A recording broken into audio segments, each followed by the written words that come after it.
Hello welcome back to student. अस्सलाम वालेकुम। आज का जो हमारा टॉपिक है वो है क्लास 10 की बायोलॉजी चैप्टर नंबर 3 से लास्ट टॉपिक है हमारे पास डिसऑर्डर्स ऑफ नर्वस सिस्टम। तो आज के लेक्चर में हम नर्वस सिस्टम के डिसऑर्डर्स पढ़ेंगे। दो डिसऑर्डर्स हमने यहाँ पर हमारे बुक में दिए गए हैं। एक है हमारे पास पैरालिसिस और दूसरा जो है वो है हमारे पास epilepsy. Disorder of nervous system are categorized into two main types. यहाँ पर हमारे बुक में हमारे पास नर्वस सिस्टम के दो मेन डिसऑर्डर्स दिए गए हैं, जिसमें हमारे पास एक पैरालिसिस है और दूसरा हमारे पास एपिलेप्सी है। सबसे पहले हमारे पास वास्कुलर डिसऑर्डर जिसको पैरालिसिस कहा जाता है। पैरालिसिस में हमारे पास क्या होता है? Complete loss of function of a body और a part of body. Paralysis में जो है हमारे बॉडी जो है कंप्लीटली तौर पर काम छोड़ देता है, जिसको फालिज भी कहा जाता है। पैरालिसिस में जो है हमारे बॉडी जो है पूरे तौर पर काम करना छोड़ देता है। इसके काजेज हमारे पास कौन कौन से हैं? एक है हमारे पास सेंट्रल नर्वस सिस्टम, ठीक है, ये इफेक्ट करता है सेंट्रल नर्वस सिस्टम को। और दूसरा जो है वो है हमारे पॉइजन। और थर्ड जो है वो है हमारे पास स्ट्रोक, जिसमें हमारे पास रेप्चर हो जाते हैं ब्लड के वेसल्स को, ठीक है। स्ट्रोक के अंदर हमारे पास रेप्चर हो जाते हैं ब्लड वेसल्स। इसके बाद है हमारे पास क्लोटिंग, हमारी जो ब्लड है उसमें क्लोट होना शुरू हो जाता है, ठीक है। कौन कौन से काजेज है? सीएनएस जिसको सेंट्रल नर्वस सिस्टम कहा जाता है, पॉइजन है, स्ट्रोक है और इसके अलावा क्लोटिंग है। ये इसके मेन काजेज है जिसकी वजह से हमारे पास पैरालिसिस काज होता है। इसके बाद है हमारे पास ट्रीटमेंट। इसकी इलाज हमारे पास क्या है? Physical therapy and surgery.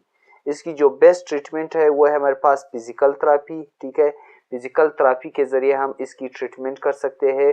और इसके अलावा है हमारे पास सर्जरी, ठीक है, ऑपरेशन के जरिए हम इसकी इलाज कर सकते हैं, ठीक है। दो ट्रीटमेंट हमने यहाँ पर दी हुई है। एक है हमारे पास फिजिकल थेरेपी और सेकंड जो है वो है हमारे पास सर्जरी। इसके जरिए हम इसकी इलाज कर सकते हैं। सेकंड जो है वो है हमारे पास एपिलेप्सी। एपिलेप्सी में हमारे पास क्या होता है? एबनॉर्मल और excessive discharge of nerve impulses. Epilepsy में जो है हमारे पास एक्सेसिव यानी इसमें हमारे पास एबनॉर्मल नर्व इंपल्सेस चले जाते हैं ब्रेन तक, यानी हमारे पास बहुत ज्यादा जो नर्व इंपल्सेस है, मैसेजेस है, वो हमारे पास क्या होते हैं? दिमाग तक चले जाते हैं। इसमें हमारे पास क्या होता है? इसमें हमारे पास कॉन्वल्सिव डिसऑर्डर, यानी इसमें हमारे पास दौरे पड़ते हैं। क्या होते हैं? दौरे पड़ते हैं हमारे पास एपिलेप्सी में।